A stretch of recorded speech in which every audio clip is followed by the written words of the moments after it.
నమస్తే అండి. నేను మీ రామకృష్ణ నిహాన్, ఆస్ట్రో న్యూమరాల్స్‌ని. అందరూ ఎలా ఉన్నారు? బాగున్నారా?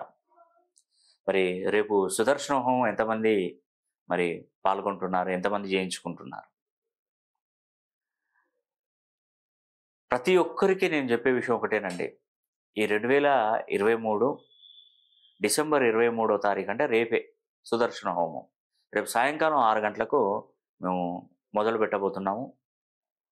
చక్కగా ఆ రోజు బ్రహ్మముహూర్తంలో నిద్ర లేవండి. బ్రహ్మముహూర్తంలో నిద్ర లేవడం అనేది పంచభూతాలకు చాలా ఇష్టం. బ్రహ్మముహూర్తంలో నిద్రలేసి చక్కగా తలస్నానం చేసుకొని హ్యాపీగా, సంతోషంగా మీరు పడుకునే ముందు కూడా కొంచెం ఎర్లీగా పడుకోండి. ఎర్లీగా అంటే 8:00, 8:30, 9 లోపు పడుకోండి. 9 తర్వాత 10కో, 11కో, 12కో పడుకుంటే ఏమవుతుందంటే ఉదయం లేవడానికి బద్ధకం అనిపిస్తది.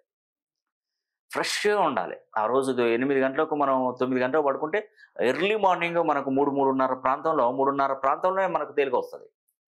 ఆ రోజు ఎంతో విశేషం మంచిదండి. ఆ రోజు స్వామివారిని దర్శించుకోండి, ఎక్కడికైనా టెంపుల్స్‌కి వెళ్లి. దర్శించుకొని చక్కగా మీ మనసులో ఉన్నటువంటి వినతులన్నీ ఆ స్వామివారికి విన్నవించుకోండి. మీరు కోరుకోండి, మనసులో కోరుకోండి. ఎందుకంటే స్వామివారు ఈ వైకుంఠ ఏకాదశి రోజే మన వినతులు స్వీకరిస్తాడు. మనం ఏదైతే కోరుకుంటామో, మనం ఎలా ఉండాలని అనుకుంటామో, మనకున్నటువంటి కర్మలని తొలగించడానికి మహావిష్ణువు తను వినతులు స్వీకరించడానికి ఆ ఒక్కరోజు ఆ ద్వారాలు తెరిచిపెడతాడు. ఆ పవిత్రమైనటువంటి రోజే నేను సుదర్శన హోమం అనేది కూడా నేను చేస్తున్నాను. మీ వినతులన్నీ ఈ సుదర్శన హోమం ద్వారా స్వామివారిని విన్నవించుకోండి. మీకున్నటువంటి కోరికలు నేను చెప్తున్నాను. 6 గంటలకు స్టార్ట్ అవుతుంది హోమం. 6:00 నుండి మీరు మహావిష్ణువుని ఎప్పుడూ ధ్యానంలో ఉండండి. మహావిష్ణువును ధ్యానంలో ఉండండి. ధ్యానించండి చక్కగా. మేము దాదాపుగా చేస్తూనే ఉంటాం. హోమం చేస్తూనే ఉంటాం. 6 గంటలకు స్టార్ట్ అయితేనే ఉంటుంది. హోమం చేస్తూనే ఉంటాం. చక్కగా భగవత్ నామ స్మరణ చేసుకుంటూ మీ మనసులో ఎలాంటి కల్మషం లేకుండా చక్కగా భగవంతుని ఆరాధించండి. ఎంతో చక్కగా మీకు ఉపయోగపడుతుంది. అంతకంటే ముందు నేను అనంత పద్మనాభ స్వామి దేవస్థానం తిరువనంతపురం అక్కడికి వెళ్ళి స్వామివారిని దర్శించుకున్నానండి. స్వామివారి ఆశీస్సులు పొందాను.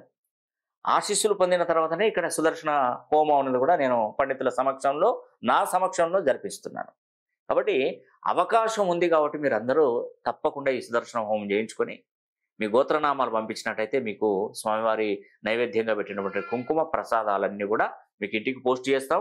అదేవిధంగా ఈ వీడియో ఫుటేజ్ అనేది కూడా మీకు మీ వాట్సాప్ నంబర్లకు మేము పంపించడం జరుగుతుంది.